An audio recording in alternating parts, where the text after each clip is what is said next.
Many of us are prey to addictive behaviours which we know run contrary to our deeper interests, but which we find ourselves entirely unable to desist from at key moments. Let's pick 3 of these: bulimia, porn addiction, and alcoholism. We will appreciate, as soon as we come out of the tunnel of addiction, that we have neglected our interests and harmed ourselves, and yet we are at a loss as to what we might do. What, if anything, could help? One kind of answer is this: we should try to notice when the desire to regurgitate food or watch porn or drink strikes us. Though this might sound strange, those in the grip of addictions seldom do notice.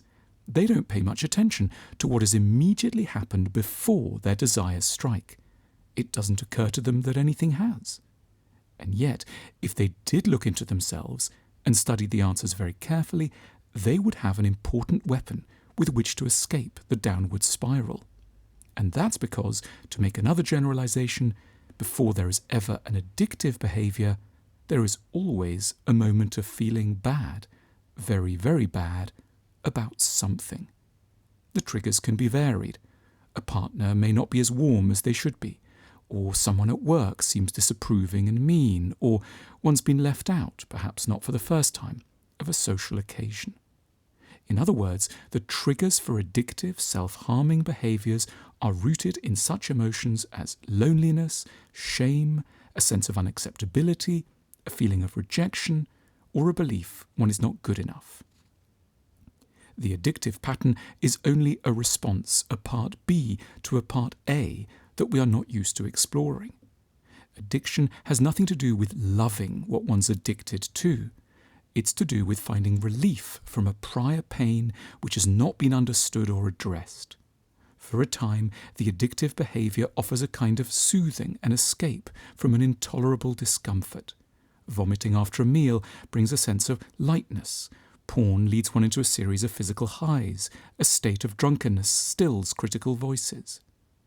The way to start to break the pattern of addiction is simply to realise, before we have rushed to the addictive solution, that we are in trouble.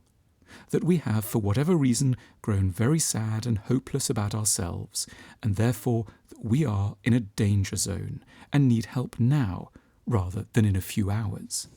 We have to become better historians and observers of our moods and aim to put a gap in time and in mental activity between the moment when we are hurt and the moment when we reach for our self-destructive solution. If we manage to slow down the process, then we should be able to wake ourselves up from our narcotic impulses and say, in a profoundly helpful way, "I'm upset." Just the realization that we are so is half the battle at least. I'm feeling deeply upset, and therefore I am in danger. And from here, we can ask another extremely pertinent set of questions. What am I upset about? How am I upset? We may need to close our eyes and just sit still for a moment to let the answer percolate from the unconscious. Alternatively, we might try and complete the following sentence. I'm currently feeling upset because... It's one of the quirks of the strange brains we all have that it can take so long to know what we're feeling and to understand what might have caused it.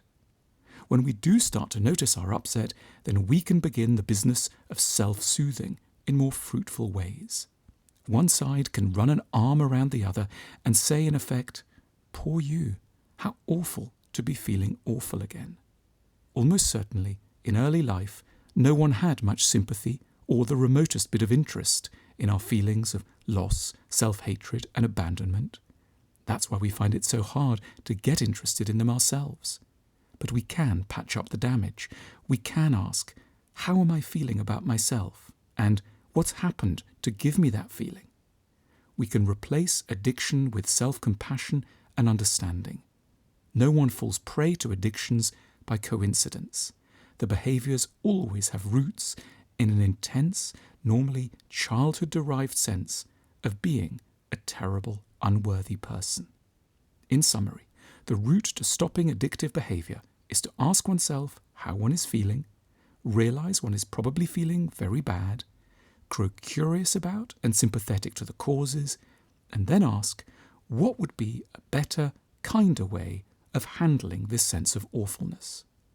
Knowing that there is room and love for the feeling that provokes addiction is the key to weakening the hold of, and one day overcoming, what we are addicted to.